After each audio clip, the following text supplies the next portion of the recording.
में पहली बार कमल खिला है, जिसको लेकर देश भर में बीजेपी के कार्यकर्ता उत्साहित हैं। सरकार बनाने की कवायद होने लगी है। पीएम मोदी ने भी जीत का श्रेय कार्यकर्ताओं को दिया है, लेकिन कार्यकर्ताओं की जीतोड़ मेहनत के अलावा कुछ ऐसे नाम हैं जो गुमनाम होते हुए भी बंगाल में कमाल कर गए। इन दिग्गजों ने बीजेपी के वॉर रूम में बैठकर ऐसी सटीक प्लानिंग बनाई कि टीएमसी का 15 साल का पुराना किला ढह गया। इन कार्यकर्ताओं में बंगाल के अलावा दूसरे राज्यों से भी कई ऐसे नेता रहे जो बंग विजेता बन गए। पश्चिम बंगाल में 15 साल बाद नया सवेरा हुआ। कई सालों से बीजेपी का सपना था कि वो बंगाल में बीजेपी की सरकार बनाए। शून्य से शुरू हुआ सफर 15 सालों में सत्ता के शीर्ष तक पहुंच गया और पूरा बंगाल भगवामय हो गया।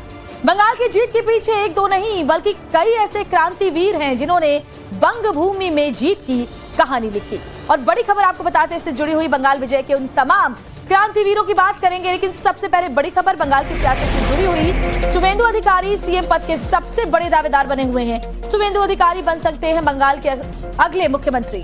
बंगाल में 9 मई को शपथ ग्रहण होना है और शुभेंदु अधिकारी रेस में सबसे आगे चल रहे हैं। तो बड़ी खबर आपको बता रहे हैं, पिछले विधानसभा चुनाव में नंदीग्राम से ममता बनर्जी को शिकस्त दी थी। इस बार ममता के गढ़ भवानीपुर में उन्हें हराया है और लगातार पिछले 5 सालों से अगर कहा जाए तो जमीनी स्तर पर भारतीय जनता पार्टी को मजबूत करने के लिए काम करते रहे, पूरी स्ट्रैटेजी बनाई और अब बड़ी जानकारी यह है कि सबसे आगे वो सीएम रेस में चल रहे हैं। और 9 तारीख को जब शपथ ग्रहण होगा तो मुख्यमंत्री के तौर पर उनके शपथ लेने का जो अनुमान है वो सबसे ज्यादा लगाया जा रहा है।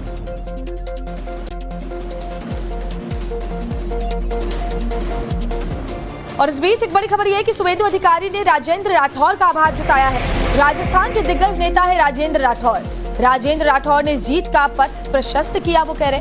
राजस्थान के 8 एमएलए का धन्यवाद शुभेंदु कह रहे हैं। राजेंद्र राठौर ने बहुत मेहनत मेरे लिए की है। ऐतिहासिक जीत दर्ज करने के बाद शुभेंदु अधिकारी ने खुले दिल से राजेंद्र राठौर की तारीफ की। उन्होंने कहा कि भवानीपुर में जो जीत मिली है टीम वर्क का नतीजा है। इसमें राजस्थान के नेताओं, खासतौर पर राजेंद्र राठौर के ग्राउंड मैनेजमेंट की बड़ी भूमिका रही है। साथ गुजराती, जैन, मारवाड़ी, हमारी पूर्वांचली, सिख समाज सब लोग खुल के वोट किया। मैं खास करके राजस्थान का 8 एमएलए को प्रणाम करता हूं। राजेंद्र राठौर जी का नेतृत्व में ये लोग बहुत काम किया मेरे लिए। और गुजरात से अशोक जी आया था, उन्होंने, उनका टीम भी बहुत मेहनत किया है।